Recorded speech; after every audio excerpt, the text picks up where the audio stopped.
শীতের সকালে সকাল সকাল ঘুম থেকে ওঠার মজাটাই কিন্তু আলাদা। যেমনি মজা আলাদা তেমনি কিন্তু ঠান্ডাও লাগে। তো যাই হোক আমি গিয়েছিলাম সকালে উঠে একটু বাইরে ওদিকে মোরগ ডাকছিল। তারপর এসে দেখো ঝাঁটা হাতে উঠোন ঝাঁট দিচ্ছি। তবে আজকে মেয়ের পরীক্ষা আছে, আমাকে যেতে হবে মেয়ের সাথে। তো এদিকে দেখো আমি সকাল ৫টা থেকে এই যে ১০টার মধ্যে সারাদিনের কাজকর্ম কিভাবে কমপ্লিট করি সেটাই আজকে তোমাদের সাথে শেয়ার করব। নমস্কার বন্ধুরা, গুড মর্নিং। এমা ডেইলি লাইফস্টাইল চ্যানেলে সবাইকে অনেক অনেক স্বাগত রইল। আর আমি আলিপুর জেলার ছোট্ট একটি গ্রাম থেকে মমতা। সকলে সুস্থ থেকো, ভালো থেকো, সাবধানে থেকো। তো যাই হোক সকালে এই যে ঘুম থেকে উঠে আজকে একটুখানি রাস্তার দিকে গেলাম, দেখছি ওদিকে মোরগ ডাকছে। আর ওদিকে আমার গরুটাকেও দেখলাম কি সুন্দর খড় খাচ্ছে, তবে তোমাদেরকে শেয়ার করলাম না। তো যাই হোক বাড়ি চলে এসে দেখো আমি উঠোনটা ঝাঁট দিয়ে নিচ্ছি। উঠোন ঝাঁট দেওয়া হয়ে গেছে, রাস্তাটাও ভালো করে সুন্দর করে ঝাঁট দিয়ে নিলাম। আর এদিকে মেয়েকে ডাক দিয়ে তুলছি তার আগেই। তো যাই হোক এদিকে দেখো আমি ডাক দেওয়ার পরেও ওর দাদাই বা ঠাম্মি ডাক দিয়েছে, তারপরে মেয়ে উঠলো, উঠে কিন্তু ও মুখটাও ধুয়ে নিল। তো এদিকে আমি দেখো জল গরম বসিয়ে দিয়েছিলাম। তো জলটা গরম হয়ে গেছে, বালতিটা একটু ভালো করে ঠান্ডা জল দিয়ে আর কি ধুয়ে নিলাম। তো চলো এদিকে আবার ব্রাশ করে নেব। ব্রাশ করার পরে দেখছি আমার হাজব্যান্ড আর কি আজকে গোয়ালঘর পরিষ্কার করেনি। গোয়ালঘরের মধ্যে গোবর টোবর সমস্ত কিছু অগোছালোভাবে আছে। তো এখন দেখো আমি গোয়ালঘরটা পরিষ্কার করে নেব। তো তার আগে ব্রাশটা করে নেব। ব্রাশটা না করলে না একটু মুখটা কেমন লাগে সকালবেলা ঘুম থেকে উঠেই। বুঝতেই পারো অনেকগুলো কাজ করলাম, আর বিশেষ করে অভ্যাসে পরিণত হয়ে গেছে। মানে ঘুম থেকে উঠে বাসে উঠোন টুঠোন ঝাঁট দেওয়ার পরে যদি ব্রাশটা না করি না, নিজে খুব কেমন জানি লাগে। তো যাই হোক, আর এদিকে কিন্তু সকাল সকাল ভীষণ জলের পিপাসাও পাচ্ছে। তো বুঝতেই পারো যেহেতু একটু কাজ টাজ করলাম না, মনে হচ্ছে এখন একটু জল খাই, তবে ঠান্ডা জল কিন্তু খাবো না। ভীষণই ঠান্ডা ঠান্ডা এখন লাগে, আর কলের জলটাও একটু ঠান্ডা ঠান্ডা লাগে। তবে হ্যাঁ, কলের জলের একটা নিয়ম কি বলো তো, পাম্প করার পর কিন্তু এত সুন্দর গরম জল বের হয়। তবে এই জলটা খেলেও কিন্তু অতটা ক্ষতি হবে কিনা জানি না, তবে আমার গলার অবস্থা অতটা একটা ভালো না। মাঝে মধ্যে কী হয় বলো তো, আমার মানে ঠান্ডাটা মনে হয় গলার মধ্যেই লেগে যায়, আর গলার মধ্যেই একটু কপ কপ হয়ে যায়। তো যাই হোক যার জন্যে কিন্তু আমরা বাড়ির প্রত্যেকেই গরম জলটাই আর কি বেশিরভাগ ইউজ করে থাকি, মানে ঠান্ডার দিন আসলে। তো চলো ব্রাশ করলাম, মুখ ধুয়ে নিলাম, এখন ব্রাশটা আমি ধুয়ে রেখেও দিলাম। এখন চলো আমি যাচ্ছি হলো আমাদের এই যে গোয়াল ঘরে। তো এখন আমাদের গরুটা আমরা এইখানেই রাখি, যেহেতু কয়েকদিন আগেই বা ৬ মাস আগেই আমাদের বাড়িতে এরকম একটা ঘটনা ঘটে গেছে। আগে সামনে রাখতাম, সামনের থেকে আমাদের গরু ছাগল অনেক কিছু চুরি হয়ে গেছে। সত্যি ওই দিনটার কথা মনে পড়লে না এত কষ্ট হয় কি বলবো। কমসে কম আমাদের ১,০০,০০০ টাকার বাজেট চলে গেছে এই গরু ছাগলের পিছনে। তো সেই জন্য মানে একটা যেহেতু গরু আছে, গরুটাকে আমরা এখানেই রাখি বাড়ির এই সাইডে। তবে আমাদের বাড়ির এই পাশে মানে আমাদের ভিতর বাড়িতে একদমই জায়গা নেই গরু ছাগল রাখার মতো। ছোট্ট একটা কলের পাড়ে একটা ছাপড়া ঘর আছে টিনের, সেখানেই আমরা কিন্তু ওইটুকু জায়গার মধ্যেই গরুটাকে রাখার চেষ্টা করি। তবে গরুটা যেদিন বাচ্চা দিবে বা একজন থেকে দুজন হবে, সেদিন কিন্তু আমরা গরুটাকে কোথায় রাখবো একটু কিন্তু চাপের হবে। তো দেখো থালা বাসন নিয়ে এদিকে গোবরটাকেও আমি বাইরে ফালিয়ে দিয়ে আসলাম, যেখানে আমরা গোবর ঠিপ ঠিপ করে রাখি সেখানে ফালিয়ে দিয়ে এসে আমি গোয়ালঘরটা ঝাঁট দিয়ে দেখো এখন বসে পড়লাম থালা বাসন মাজতে। সংসারের কাজ কিন্তু কম না। ওদিকে আমার শাশুড়ি মা আমাদের আর কি যেহেতু জমিতে লেবার লাগানো হয়েছে, জমিতে সার ছিটানো হয়েছে, সেই জন্য সিলভার গামলাগুলোতে একদম গোবর সারে একাকার করে রেখেছে। সেই সিলভার গামলাটাই আর কি ভিজিয়ে রাখলো, পরে যে কোনো এক সময় মাজা ঘষা করে নিবে। তো এদিকে দেখো আমি থালা বাসন সমস্ত কিছু মাজা ঘষা করে একদম ধুয়ে নিয়ে আসলাম আমাদের কলে, মানে আমাদের ঘরে, মানে গ্যাসের ঘরে। তো ওখানে আমি ভালো করে সুন্দর করে পরে যে কোনো এক সময় আর কি রেখে দিব। আর আজকে আর বারান্দার মধ্যে জল ঝরাতে দিলাম না, ওখানেই রাখলাম। তো এদিকে দেখো আমি আগে খুব তাড়াহুড়ো করছি। এদিকে যেহেতু উনুনে রান্না করা হয়েছিল, আর দুপুরবেলা তো উনুনেই রান্না করা হয় বেশিরভাগ সময়, সকালে রান্নাটা গ্যাসের মধ্যেই করা হয়। তো দেখো এদিকে উনুনে রান্না করা হয়েছে, মানে কড়াইটা না অনেক দিন থেকে ধোয়া হচ্ছে না, তাই এই কড়াইটা দেখো আমি এখন আর কি ভিজিয়ে রাখছি।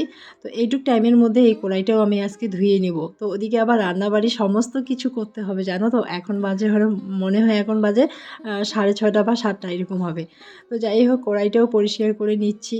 তবে এদিকে আমার মেয়েকে বলছি আজকে তো টিচার আসবে না, তুমি যেহেতু 7টায় হয়তো হবে, 7টা হয়ে গেছে, মেয়ে উঠলো খাওয়া দাওয়া করলো। এখন মেয়েকে বললাম তুমি বইটা নিয়ে বসো,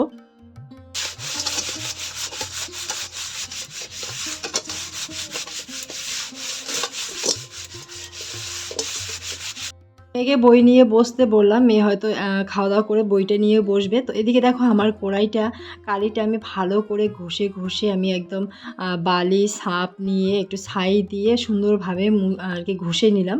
আর স্টিলের জুড়াটা আর কি আমাদের নেই আর কি বাড়িতে। স্টিলের জুড়াটা যদি থাকতো আরও অনেক তাড়াতাড়ি আর কি পরিষ্কার হতো।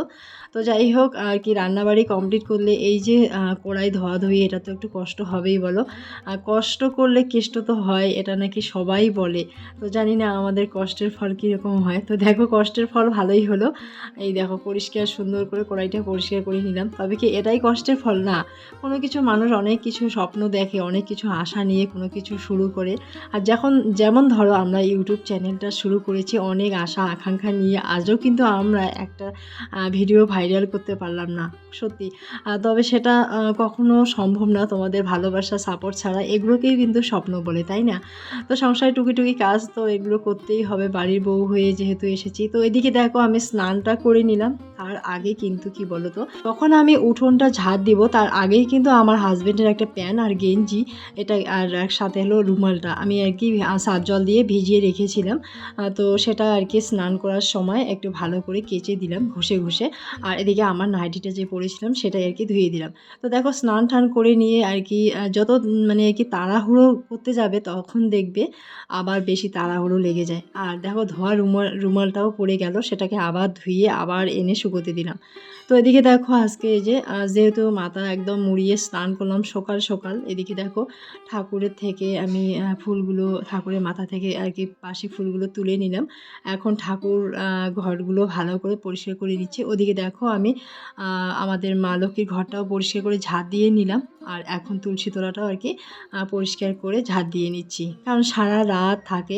আর বিশেষ করে আমাদের তুলসী তলার উপরে কিন্তু একটা মাচা মানে আর কি আমরা জাঙি বলি সেটা দেওয়া হয়েছে। তার উপরে কিন্তু কি বলতো একটা অপরাজিতা গাছও লাগানো হয়েছে। আর আবার হলো লাল পুঁই শাক যে আছে সেই পুঁই শাকটাও তুলে দেওয়া হয়েছে। তো বেশ আর কি টুকরো টুকরো মানে মাঝে মধ্যে পাতা পড়ে এটা সেটা পড়েই থাকে। তো সেটাও আর কি ঝাড় দিয়ে নিলাম। তো এখন চলো আমি আর কি ঠাকুরটা একটু সুন্দর করে ডলে ডলে আর কি পরিষ্কার করে মুছে নিই। তবে আজকে হলো কি বলে বুধবার, আমি বুধবারের ব্লগটাই তোমাদের সাথে শেয়ার করছি। তো আজকে আর ঠাকুরকে সেরকম বাতাসা টাতাসা কোনো কিছু দিব না, ঘরে বাতাসাও নেই মনে হয়, ধূপও নেই। তো যাই হোক আমি এমনিতে ফুল জল দিয়ে মাকে প্রণাম করে নিব।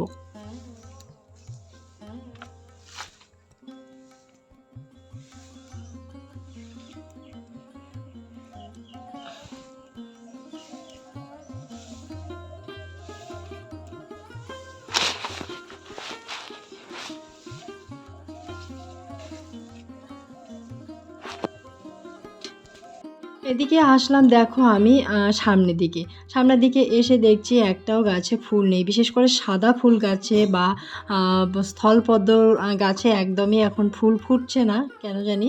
তো এদিকে দেখলাম কয়েকটা শিউলি ফুল পড়ে আছে, সেগুলোই নিলাম। আর কি বলো তো শিউলি ফুলগুলো তুলে নিচ্ছি, সাথে হলো সানাই ফুল দু একটা ফুটছে সেগুলোই তুলে নিচ্ছি। তবে এখন আমি যে ফুলগুলো লাগিয়েছিলাম কি বলে গাঁদা ফুলগুলো, যার শুধু একটা দুটো করে ছোট্ট ছোট কড়ি এসেছে, কিন্তু কি বলতো এখনও ফুলগুলো সেইভাবে ফুটেনি। তো এখন একটু ঠাকুরকে আর কি পুজো দেওয়া বা একটু ফুল জল দিয়ে প্রণাম করাটা সত্যি খুব চাপের হয়ে গেছে, ফুল নেই। তো এটা হলো রঙ্গন ফুল গাছ, তো রঙ্গন ফুলের গাছেও কিন্তু ফুল ফুটে আছে। তো যাই হোক ফুল গাছ যেহেতু সেখান থেকেও আমি বেশ কয়েকটা ফুল তুলে নিলাম, আর সাথে বেলপাতাও নিয়ে এসেছি। আর এখন দেখো আমি কি বলে এখানে দোপাটি ফুলের গাছটা মাত্র একটা আছে, সেখান থেকে বেশ দেখলাম কয়েকটা ফুল আছে, সেখান থেকেও ফুলগুলো তুলে নিচ্ছি। আর দেখো একটা দুটো করে কুড়িয়ে কুড়িয়ে ফুল তুলে দেখো বেশ অনেকটাই হয়ে গেছে। তো চলো বন্ধুরা এখন এই যে দেখো বাড়িতে ধূপ নেই অন্য কিছু নেই। তো যাই হোক এটা নাকি বলতে নেই এটা নেই এটা নেই। তো আমি দেখো এখানে মানে ধুনুর গন্ধ দিয়ে মাকে প্রণাম করে নিচ্ছি। তো সকালে তো বাতাসা কোনো কিছুই দেইনি, তবে বুধবার যেহেতু বৃহস্পতিবার তো আমাদের লক্ষ্মীবার, বৃহস্পতিবারে তো এমনিতেই ঠাকুরকে প্রসাদ দেওয়া হয়, তাই বুধবারে আর সেরকম কিছু দিলাম না। বুধবারে শুধু জাস্ট আমরা মনসা ঠাকুরের ঘরটাকে বদলে দিই। তো আমি কিন্তু মনসা ঠাকুরের ঘরটাও বদলে দিয়েছিলাম আমের পল্লব এনে। তো যাই হোক অত কিছু তোমাদের সাথে শেয়ার করলাম না, সমস্ত কিছু শেয়ার করলে ব্লগটা অনেকটাই বড় হয়ে যাবে। তো দেখো বুঝতেই পারো তোমরা অনেক কষ্ট করে একটা ব্লগ মানে আর কি তোমাদের সাথে শেয়ার করি, সেই ব্লগে যদি কোনো রকম ভিউজ না হয় সত্যি মনটা খারাপ লাগে। তো যাই হোক,